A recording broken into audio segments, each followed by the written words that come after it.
okay, in Nigeria, outside the English, we've got 250 ethnic groups. Whoa. And over 600 languages and dialects. That's amazing. So for Singapore, outside English, what else? What languages do you hear in some regions?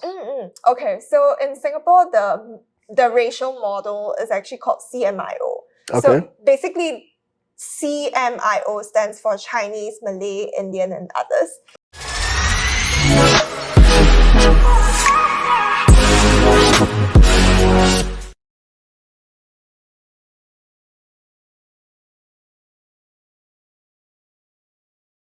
This is the first time I'm having a Singaporean on this channel. So it feels exciting. It feels... So introduce yourself. Well... The Singaporean. First of all, is it your first time meeting a Singaporean? No, I have a friend who is from Singapore that I met in Italy. Oh, wow. But she lives in France. Wow, that's very cosmopolitan. So we met in Italy and she's from Singapore and I think she's the first Singaporean I met. Cool. That was some years, maybe 3 years ago. Interesting. Okay, but I think it shows how well traveled you are. But, well, I'll take that as a credit. How well traveled I am. Okay. I should introduce myself. So, hi everyone. I'm Kai. My full name is actually Kai Sing, which in Chinese means happiness. I never knew that. Yeah. But I tell everyone here to call me Kai because it's easier, I find, for non-Chinese speakers sometimes to pronounce my name. Okay. Yeah, but I'm from Singapore, as Genius has introduced. Let's talk about Singapore before we come back to the US. Because we're in Chicago at the moment, where I met Kai. And Kai is the first Singaporean on this channel, so it's special, like I mentioned earlier. So let's talk about Singapore. How are you from Singapore, but bear Chinese name? Oh, okay. For those who are not aware, I was telling Genius off camera earlier, like Singapore is really a melting pot of different cultures. Okay. And we are really like a land of immigrants. So my ancestors came from China and then they traveled and migrated down to Singapore. And this area in the past used to be called Nanyang. It's located in the Southeast Asia region. And we're neighbored by countries like Malaysia and Indonesia. So you have a bunch of Chinese immigrants who came to Singapore, and then you have Malays from the surrounding countries, and you also have migrants from India who immigrated to Singapore. So that's how we form like this multicultural nation in Singapore. And that's why I am Singaporean, but my ancestors were from China, which is how I have a Chinese name. These ancestors, are we talking about 1,000 years ago, or 500 years ago, or 100 years ago, or last decade, you know? Well, I'm sure my family tree goes back like ages ago and hundreds of years ago, but Singapore itself is a very, very young nation where we got independence in 1965. So we're only like 50 plus years old. So when I talk about ancestors, what I mean is like my grandmother and my grandparents. My grandparents were from China originally, and then they migrated to Singapore. That was not too long ago. Yeah, it's not. It's only like 2 generations up. And then my parents were born in Singapore. So you could say I'm like second generation of Singaporean. Yeah. So, but with the knowledge you have about Singapore and China, do you have any relationship with China?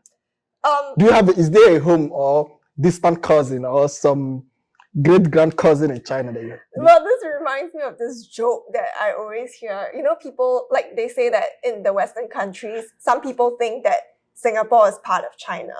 Oh, okay. But that's a misconception. So, well, yes, we do have, we are a majority Chinese country. And a lot of us do come from China originally. But I wouldn't say we have like affiliations with China per se. Like Singapore is an independent. Yeah, of course. But we do have like family members, distant family members who are back in China. But personally, I've never been back to my ancestral hometown. Although I've heard about stories from my grandparents. Are you curious? Or that's not just you? You're just Singaporean, you know? I identify myself as a Singaporean Chinese first. So the Singaporean comes first. But of course, I'm always really interested in history and culture. So if there's a chance one day, I would want to go back to visit my so-called hometown and see how it's like. So tell us about, we've got Singaporean Chinese, Singaporean words, Yes. because here in America you have Nigerian American, Chinese American, Singaporean American, anything you can think of. In Singapore, how is it? Singaporean Americans. I mean, there should be, I guess. I don't know. I mean, the most common one would be like in America, you hear of like African Americans, right? Yes. Yeah. So like I think in Singapore we don't have such a clear-cut distinction between our different ethnicities. Okay. Because like I said, we are originally a land of migrants. So we all first and foremost identify ourselves as Singaporeans. Like we don't really say like, oh, I'm Chinese Singaporean. Oh, okay. You wouldn't like introduce yourself that way. It's kind of like just taken as a given. Okay. So, but then there's something about physical structures where if you see someone, you're like, oh, you're from West Africa. If you see someone, you're like, oh, you're from China. Is that you true? See someone, yeah, it's actually true. If you see someone, you're like, oh, you're from East Africa. Based on the physical features you could see. Are there physical identities that if you see someone, you're like, oh, you're a Singaporean? Does it exist? I wouldn't say physical, but it is a more linguistic thing. Oh, If you actually hear Singaporeans speak, we have a colloquial kind of language in Singapore that. What do people speak? Again, going back to the multiracial composition of Singapore. Okay. It's very, very interesting. Our national language is actually Malay.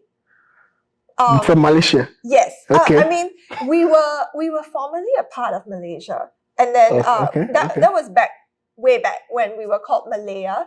And then we had a separation.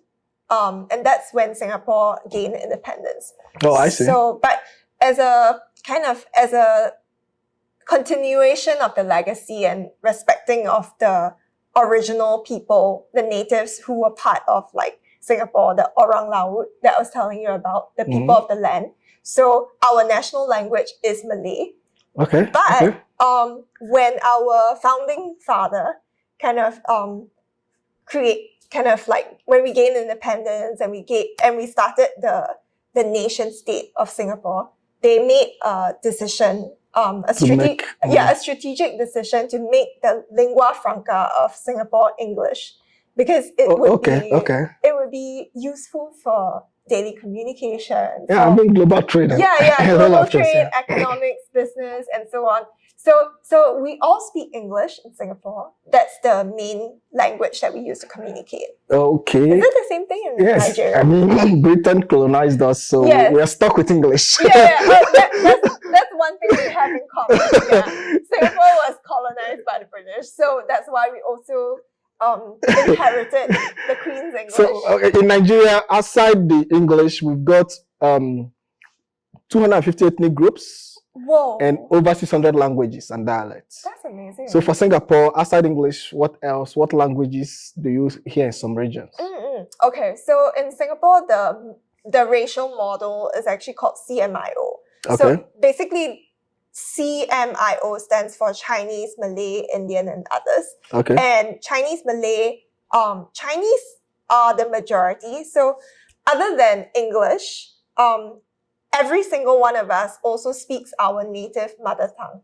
Oh, okay. Like in schools in Singapore, as part of the education system, we actually are brought up learning two different languages. So we are. So you speak. I speak English as my normal daily language. Yeah. But I also can speak Mandarin Chinese. Oh, interesting. And okay. then my Malay friends would be able to speak Malay. Okay. And then my Indian friends, depending on which part of India they're from, they can speak Tamil or Hindu or interesting. I didn't know that. Yeah. That means you guys are very diverse and multi, Well, not as from what I hear, I think like Nigeria seems even more. No, of course. We are like 200 million people, so that makes a lot of sense. But are the local dialects in Nigeria like commonly spoken?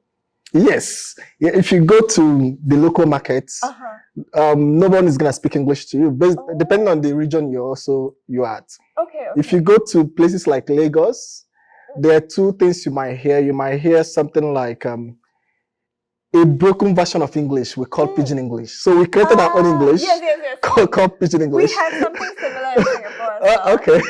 We call it Singlish. Oh. So Singaporean English. Interesting. Yeah. We have Pidgin English. It's just our own invention of English. I think it's across West Africa actually. So if you go to Ghana, Senegal, they also have a version of Pidgin. Yeah, I think it's a very interesting part of like language and linguistics that each region develops its own colloquial unique form of language. But other than Singlish and the major language groups, we also do have dialects. Yes. So like for the, I can't speak for the other races, but for the Chinese, so depending on which part of China our ancestors migrated from, we actually speak different dialects of different regions. So, for example, my grandma came from this part of China called Fujian. Okay. So we call ourselves Hokkien, and the dialect that we speak is Hokkien, which is kind of like a Mandarin dialect. And then you have people who other Chinese Singaporean who may have migrated from, let's say, Guangzhou in China. Yeah. And these people would speak Cantonese. Okay. But Cantonese and Mandarin are two different. Yeah. So sorry, I'm sorry. Yeah, it's fine. Should we? We'll invite her over. Should we ask you to join? Come join us. So what is You should introduce me now. Now we have a third party in this conversation, and the interesting thing is that she's from China. Yeah. No, we were just talking about China before you came. Okay. So the Sure. different dialects or languages. So is Mandarin and Cantonese like dialects, or are they different languages? Yes, I guess. I think so. Are they the same dialects, different dialects, or are they entirely different languages? Well, I think the distinction between dialect and language formally is quite blurred. But I would say I mean, if you go to somewhere like Hong Kong, Cantonese is their main language. Yes. So you could think of Cantonese as a whole different language itself. But in China, it would be spoken as a dialect, right? In like the Guangdong region.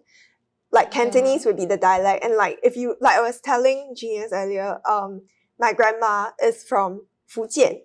So then over there, Hokkien would be the dialect. And then if you go to like somewhere like Shanghai, like Shanghainese would be the dialect, right? Okay. I'm not so sure about this. I feel like Cantonese should be a language instead of a dialect. It's kind of different because they have their own rules of pronunciation and writing, which is quite different from. But Cantonese doesn't have a writing, does it? Like, I mean, I might be wrong. For example, like you in Cantonese is different from the you in Chinese, right? And if you listen to the alphabets, are they the same? Alphabet also not the same. But if you speak Hokkien, like the Hokkien U is also different. Writing. Yeah, but it's also different from Mandarin. But I would consider it a dialect, or at least in Singapore, that's how we conceive of it. Like Chinese is the language, and then Hokkien, Cantonese, Hakka, and so on. Teochew is also another. We term these as dialects. Okay. Yeah, but I'm not a linguist, so I might be wrong. Before we continue, you have to introduce yourself. You know? Yes. What? Introduce yourself. Oh, introduce myself. Okay.